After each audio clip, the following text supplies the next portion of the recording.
ça, c'est-à-dire qu'à partir du moment où on fait la NUPES, où on a une stratégie qui semble assez forte et solide pour nous amener toute la gauche à la victoire, lui, en fait, en réalité, Jean-Luc Mélenchon décide qu'il voit bien qu'il n'est pas le candidat naturel de l'espace de la NUPES. Et donc, il préférera casser la NUPES. LFI est dans la tourmente suite à une enquête qui aurait révélé des choses compromettantes sur l'organisation du parti et sur le rôle de Jean-Luc Mélenchon. Il serait une forme de gourou. Des anciens membres du parti font des tours sur les médias pour remuer le couteau dans la plaie. Manuel Bompard a réagi à ces accusations. Se replier sur ses troupes et donc, du les coup, plus fidèles les plus fidèles, vous savez, la fidélité, hein, moi je suis loyale et fidèle à un programme, à une cause. Oui, mais pardon, mais autour de Jean-Luc Mélenchon, il y a une série de jeunes là, qui sont devenus la plupart députés. Ouais. On a l'impression qu'ils pourraient mourir pour lui. La question, elle est de savoir... moi, leur sort personnel m'importe peu. Ce que je ne veux pas, c'est que toute la gauche meure à cause de la France insoumise, et plus précisément à cause de Jean-Luc Mélenchon. Je pense que... Il y a un risque bien sûr qui entraîne vraiment la gauche bien sûr que c'est ça le risque. Dans le mur. Bien sûr que c'est ça le risque. Parce que nous avons réalisé 9 millions de voix, le Front populaire, en juin dernier. Et ça n'est que en laissant ces 9 millions de voix unis, en les maintenant unis et même en élargissant notre socle électoral, qu'on peut gagner. Donc si on laisse Jean-Luc Mélenchon, parce qu'il s'est rendu absolument infréquentable, la gauche, je veux dire, il rend la caution. Infréquentable, pourquoi? Il s'est rendu infréquentable sur plein d'aspects. J'imagine que vous allez me poser des questions dessus. Mais en Quoi, tout par cas, exemple? Attendez. Laissez-moi aller jusqu'au bout de mon raisonnement. C'est vous qui utilisez ce terme d'infréquentable. Oui, parce que c'est une stratégie, en fait. C'est une stratégie pour rompre le Front populaire et ainsi rendre en fait irrévocable cette division. Or, il ne faut pas qu'elle soit irrévocable. Nous devons, le Front populaire, rester unis. Et dès lors que Jean-Luc Mélenchon fera un pas de côté, vous verrez que naturellement, la France insoumise, ses militants, ses cadres retrouveront naturellement toute leur place dans cette belle coalition qu'a été le Front populaire. À ses yeux? Certainement, oui. Mais bon. Qu'est-ce qu'on fait une fois qu'on a dit ça? On continue comme si de rien n'était? Franchement, d'abord, c'est pas du tout l'actualité de nos concitoyens. Ils s'en moquent de savoir tout ça. J'ai lu quelques extraits dans la presse. J'ai cru comprendre que les comportements de la direction de la France Insoumise se rapprochaient des comportements d'une secte, sous l'emprise d'un couple, celui de Jean-Luc Mélenchon et de sa compagne, Sophia Chikirou. C'est pas joli à voir. Après, c'est une question de démocratie à l'intérieur de ce mouvement. C'est peut-être une question de démocratie tout court, non? Parce que si jamais il est candidat à la présidentielle, c'est une question de démocratie. Oui, ça, je suis tout à fait d'accord avec vous. C'est pour ça que c'est un vrai sujet. Mais et c'est la raison pour laquelle, personnellement, en 2022, nous avions fait le choix de construire une candidature à l'élection présidentielle, parce qu'on n'a non seulement pas le même programme, mais en plus parce qu'on considère que ce n'est pas un bon candidat, un bon choix pour la France. Est-ce que ça veut dire qu'aujourd'hui, vous vous dites, si il se retrouve au deuxième tour, j'hésiterais même à voter pour lui?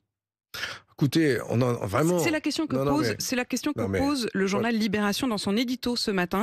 Je vais vous le lire à l'instant. Non, mais c'est pas le public a pu, au fil des années, être informé de ses accès de violence, de son goût pour les purges, mais l'enquête démontre qu'il ne s'agit pas de faits isolés qui peuvent s'expliquer par la violence du combat politique. Il s'agit d'un mode de fonctionnement assumé. Et le journal Libération, journal de gauche, s'interroge sur les conséquences s'il accédait au pouvoir. Que donneraient de telles pratiques si Mélenchon entrait à l'Élysée? Je vous pose cette question. Eh bien, c'est ce que je vous dis. Il y a besoin de beaucoup de démocratie dans le mouvement de la France insoumise, mais aussi en France. Et je fais confiance aux Français sur les choix qu'ils feront futures élections présidentielles. Et j'ai personnellement un gros doute sur le fait que Jean-Luc Mélenchon puisse accéder au second tour avec toutes ces révélations qui ont lieu. Et donc, en fait, vous espérez que ces révélations fassent en sorte que les gens ne votent pas pour lui? Je fais confiance. Ou est-ce que vous vous dites il faut l'empêcher? Je fais confiance à la démocratie, aux électeurs, aux électrices, aux Français, à ceux qui votent, justement, pour avoir la lucidité de faire en sorte qu'au second tour de l'élection présidentielle, il y ait un candidat d'une gauche sincère, démocratique, républicaine, laïque, qui portera enfin les espoirs d'un vrai changement dont on a tellement besoin pour parler, pour réparer la France, parler de services publics, d'industrie, d'Arcelor. La raison pour laquelle je suis venu ici ce matin. On va y venir, vous inquiétez pas Fabien Roussel, mais c'est quand même extrêmement important. Vous-même, vous le dites, ça a quand même conditionner aussi vos choix pour l'élection de 2022. Ça pourrait à nouveau conditionner vos choix pour la prochaine. En gros, ça veut dire que si c'est Jean-Luc Mélenchon qui apparaît comme le candidat de la gauche, vous ferez en sorte qu'il y ait un autre candidat. Moi, j'avais des désaccords. J'étais un proche collaborateur de Jean-Luc Mélenchon pendant des années, puis ensuite après 2017. Et j'ai eu des désaccords sur le fond avec lui, notamment sur la question de la République et de la laïcité qui ont commencé à monter en 2017-2018. J'ai eu des désaccords sur la stratégie que je viens de vous évoquer entre la ligne fédérer le peuple, qui est celle que je défendais, et la ligne rassembler la gauche, qui est celle qui voulait mettre en œuvre à cette époque-là. Et j'étais sur un plateau télévisé en train de... Pour dire les choses, vous étiez sur CNews, et voilà ce que Jean-Luc Mélenchon a tweeté. Et il a tweeté... apparition du tweet dans un instant. Inacceptable, CNews déclare porte-parole insoumis un nationaliste qui a été banni du mouvement comme François Coq. Assez de manipulation. Il me traite de nationaliste. Voilà, je ne sais pas ce que recouvre ce terme à ses yeux. Vous apprenez je vois l'injure qu'il cherche à me faire. Vous apprenez votre bannissement avec ce tweet. Je l'apprends à l'antenne comme ça. Écoutez, les phénomènes d'emprise qu'on peut voir dans les mouvements politiques ou dans l'entreprise ou dans les familles, ça existe, et peut-être que en effet, Jean-Luc Mélenchon adopte des techniques qui peuvent, par analogie, sans doute y ressembler, mais fondamentalement, je pense que s'il y a autant besoin de faire des purges, d'exclure et de faire preuve de discipline féroce, c'est en fait précisément parce qu'il y a de la contestation. En réalité, vous avez deux périodes dans l'histoire de la France insoumise. Il y a celle jusqu'à 2022, où nous sommes, vous le savez, une force nouvelle qui vient s'affronter de façon très virulente à la social-démocratie. Et de ce point de vue, on joue un rôle dans la société française. Et les électeurs vont nous donner raison. Et en 2022... tout cet acquis politique, c'est-à-dire le nouveau programme de la gauche qui vient rompre avec la période Hollande, on le met au bénéfice de toute la gauche en la réunifiant sur ce programme. Et ça, c'est la naissance de la NUPES en 2022. Et ça ouvre un nouvel espoir pour toute la gauche, pour les insoumis aussi. Et c'est à partir de là qu'il va y avoir un choc à l'intérieur de la France insoumise. Parce qu'en fait, Jean-Luc Mélenchon, une fois avoir lancé la NUPES, veut revenir en arrière.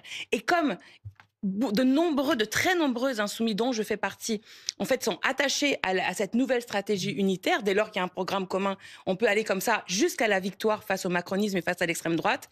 Eh bien, en fait, il y a besoin de commencer à faire des purges, des procès en sorcellerie, des méthodes staliniennes.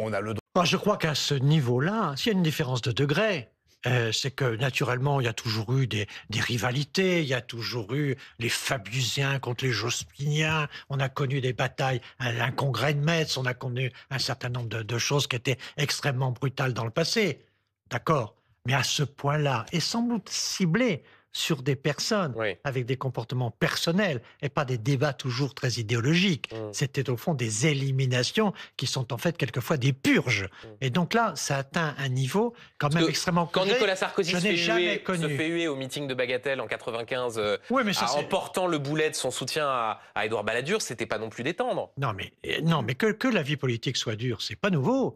Et que les débats politiques soient brutaux, c'est pas nouveau non plus. Mais de là à organiser des purges, de là à faire des procès personnels, de là à exclure brutalement des gens sans les protéger dans leur propre dignité, je trouve qu'on a franchi là quelque chose qui est d'ailleurs la marque de l'extrémisme. Qui raconte en détail le fonctionnement clanique, vertical, brutal de l'appareil militant de LFI, un appareil entièrement dévoué à son chef, Jean-Luc Mélenchon.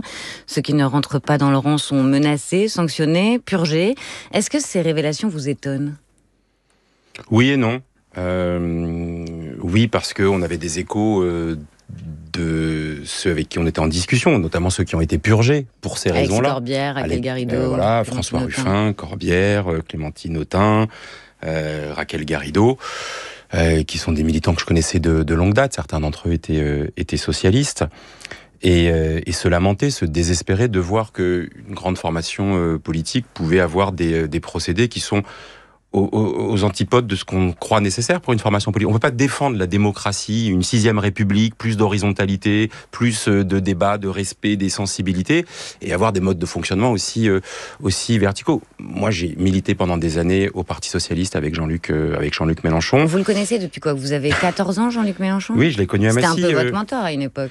Oui, on a eu une relation politique, amicale, fraternelle, forte pendant des années. Et je reconnais avoir beaucoup appris à son contact, en tous les cas au contact du sénateur socialiste, républicain, laïque, universaliste, attaché à la question sociale et surtout attaché à essayer de rassembler au plus large. Mais il a radicalement changé, c'est ça que vous êtes en train de dire. Il a changé. Moi-même, je me suis trompé sur l'évolution. J'étais un fervent défenseur du rassemblement de la gauche et des écologistes en 2022, considérant qu'à ce moment-là, il faisait le geste, parce qu'il avait eu le score qui était le sien aux élections présidentielles, de proposer à l'ensemble de la gauche de s'obliger mutuellement dans une coalition. On respecte ses partenaires et on ne les met pas au pied du mur en permanence.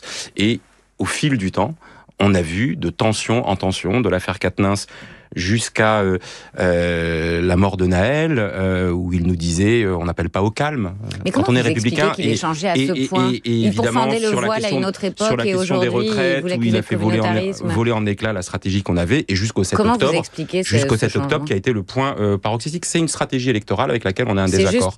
C'est celle de conflictualiser, de brutaliser le débat politique. C'est se soumettre ou se démettre. C'est ceux qui ne sont pas avec moi sont contre moi. C'est essayer d'avoir les thèmes les plus tonitruants, le fameux bruit et la fureur, pour s'adresser à ceux des électeurs qui ne participent pas aux élections. Et je pense que c'est faire un peu injure à ceux-là que de leur dire vous n'êtes sensible qu'au bruit et à la fureur, et pas à ce que moi j'appelle de mes voeux, c'est-à-dire le courage de la nuance, avoir des positions qui peuvent être tranchées. Moi je suis un réformiste radical, j'assume des situations de rupture avec l'ordre établi, mais simplement j'essaye de convaincre, et je mets pas au pied du mur les partenaires matin, midi et soir. Avec assez de légèreté, parce que je pense que ce livre est un collage, une collection de ragots, de fausses informations. Vous venez de dire quelque chose d'intéressant.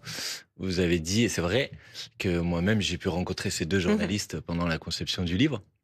Et ce qui est assez curieux comme méthode journalistique et qui devrait peut-être vous interroger, c'est qu'il y a un certain nombre, par exemple, de propos ou de scènes qui me font référence, ou des propos qui me sont attribués dans ce livre. Et bizarrement, quand j'ai rencontré ces journalistes, j'ai jamais été interrogé sur ces éléments.